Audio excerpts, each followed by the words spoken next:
Hey everyone, this is just a quick review of the Super Nintendo wireless Switch controller that was released for the Switch, specifically for the Switch Online games that they provide on the membership. Now it's more of a comparison between the new one and the actual old one, the classic Super Nintendo controller, which I still have. A lot of you might not even have anymore anything Super Nintendo related. Fortunately, I still have my Super Nintendo with controllers, with games, and this is a great way for you guys to really check out the old versus the new. Obviously, it's not a comparison of what's better, but it's just a comparison of how much distinctive or similar it is to one to each other. So, for example, as you can see, they look exactly the same size and same layout. Of course, I even have a ruler here just in case, but the more I could do is try to measure it. I'm gonna use centimeters because that's more appropriate. Obviously, since it's a Japanese, it's done in this metric system instead of inches. Plus, inches is way too big to be measuring something this small and tiny. So as you can see, the bottom here, when you measure it, it comes out to 1.5 centimeters. And if you do the new one, it is exactly 1.5 as well. Now on the top portion, it's almost identical, but you see that the top, it measures at 2 centimeters, barely.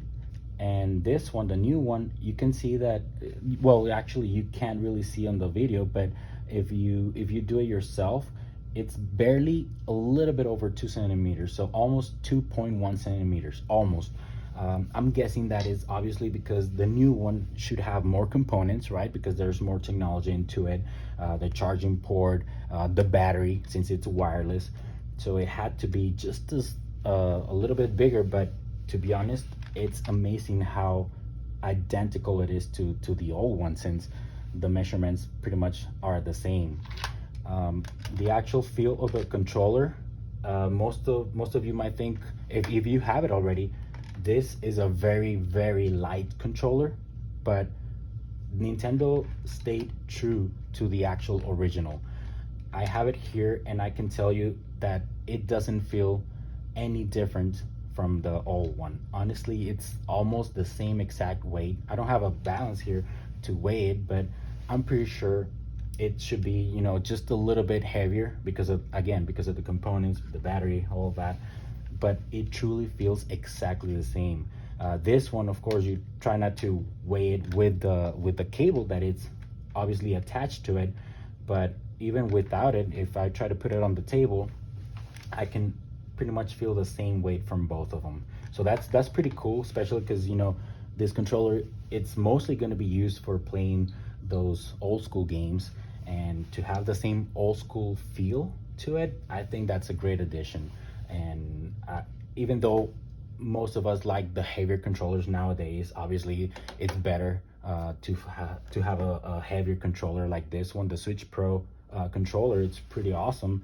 Also the PlayStation ones, the Xbox, but those are, you know, for more serious games. Obviously this is to play old school games mostly, and that feels better for me, I think. Now the button layouts and everything, the actual buttons, they are exactly identical. It feels like Nintendo reopened the old the old Super Nintendo factory and started creating more controllers.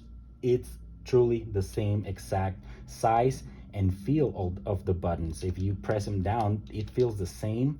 And of course, this two top ones, they have the little round shape going into the bottom, and the ones on the right, they have it going to the top upwards. So it's exactly the same. Also the start and select, you know, if you remember how they felt kind of like a rubber, you know, you feel a little bit of friction when you touch them. Also the same with the new one, so that's pretty cool. Same D-pad, it feels the same. It works great too. Obviously the only difference on the top will be that we have an additional 2 buttons, the ZL and ZR, just like most games now, you know, most controllers we have 2 triggers, so that will be the 2 extra triggers for this one. The lettering, it's actually the same, exactly the same font, the same size, maybe just a little bit thinner. You can see here on select and start, just a little bit thinner, the letters, but it's the same size, honestly. And the color, I'm pretty sure my controller was this color, but I mean, who can blame me? 30 years or a little bit less having the controller, obviously this discoloration and dirt will have to impact that coloring on mine. But I'm pretty sure it was almost the same, or if not exactly identical. So there you go. This is the Super Nintendo controller wireless for the Switch, and it stayed completely true to the original. And I have played a little bit already. Honestly, it's a great controller to have if you were able to get one, you know, a few years ago when they came out, and they sold out very quickly and haven't been restocked in such a long time. But I was able to get them just a week ago through the Nintendo webpage, which I was completely amazed by it, that they had them back in stock. So I got a few, and this is one of them. So that was my review for the Super Nintendo controller. Thank you so much for watching. If you have any more questions, of course, just comment on the links. Thank you.